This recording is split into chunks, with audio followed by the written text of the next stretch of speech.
बिल्किस बानो के रेपिस्ट को छोड़कर बीजेपी आज रेपिस्ट के साथ खड़ी हुई है, चाहे वो सरकार में हो, सेंटर में हो या स्टेट में हो। उस वक्त जो बीजेपी नरेंद्र मोदी मुख्यमंत्री थे, उस जो माहौल था गुजरात में, बड़ा ही खराब माहौल था। बीजेपी ने ही इन रेपिस्ट को छुड़ाया जिन्होंने बिल्किस बानो से जुल्म किया। गुजरात में बीजेपी की सरकार रेपिस्ट की मदद करने का काम कर रही थी। उस वक्त की बीजेपी की सरकार, जब मुख्यमंत्री नरेंद्र मोदी थे, उन्होंने उन हाथियों का साथ दिया था, उन रेपिस्ट का साथ दिया था।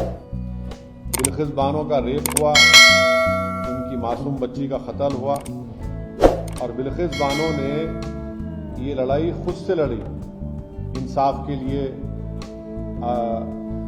अपने इंसाफ के लिए। तो जो उस वक्त जो बीजेपी नरेंद्र मोदी मुख्यमंत्री थे, उस जो माहौल था गुजरात में, बड़ा ही खराब माहौल था। तो इसीलिए इस ट्रायल को महाराष्ट्र में शिफ्ट किया गया। और ये बात आपको याद रखना चाहिए कि बीजेपी ने ही इन रेपिस्ट को छुड़ाया जिन्होंने बिल्किस बानो से जुल्म किया। बीजेपी के लोगों ने उनके गलों में गुलाब का हार डाला और इससे बीजेपी की महिलाओं के लिए जो लड़ाई है, जो इंसाफ की बात करती है, वो बीजेपी एक्सपोज हो जाती है। दूसरा पॉइंट उसमें यह है कि आज कोर्ट ने क्या कहा, सुप्रीम कोर्ट ने कहा the state of Gujarat acted in complicit with convicts, यानी स्टेट ऑफ गुजरात खुद इन रेपिस्ट के साथ कॉम्प्लिसिट थी।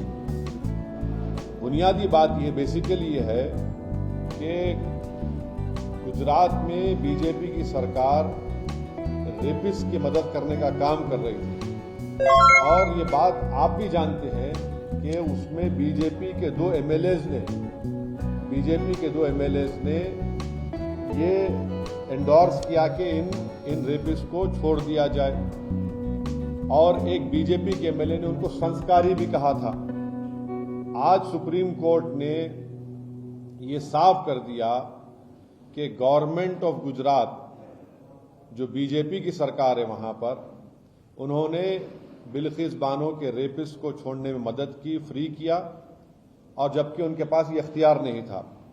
मैं सुप्रीम कोर्ट के इस फैसले का वेलकम करता हूं, खैर मुकद्दम करता हूं और उम्मीद करता हूं कि मुस्तकबिल में, फ्यूचर में कोई भी सरकार इस तरीके से एक्ट नहीं करेगी जिससे रेपिस्ट को छोड़ दिया जाए।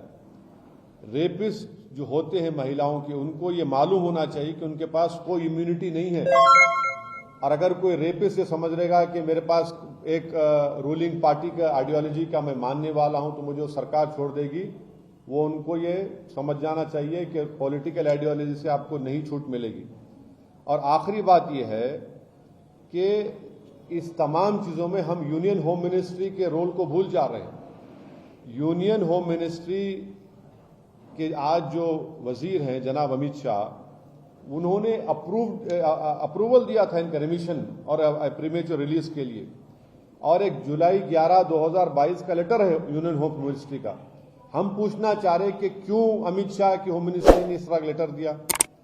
तो इससे बात साफ जाहिर होती है कि नरेंद्र मोदी जो नारी शक्ति की बात करते हैं, ये सिर्फ जुमलेबाजी है।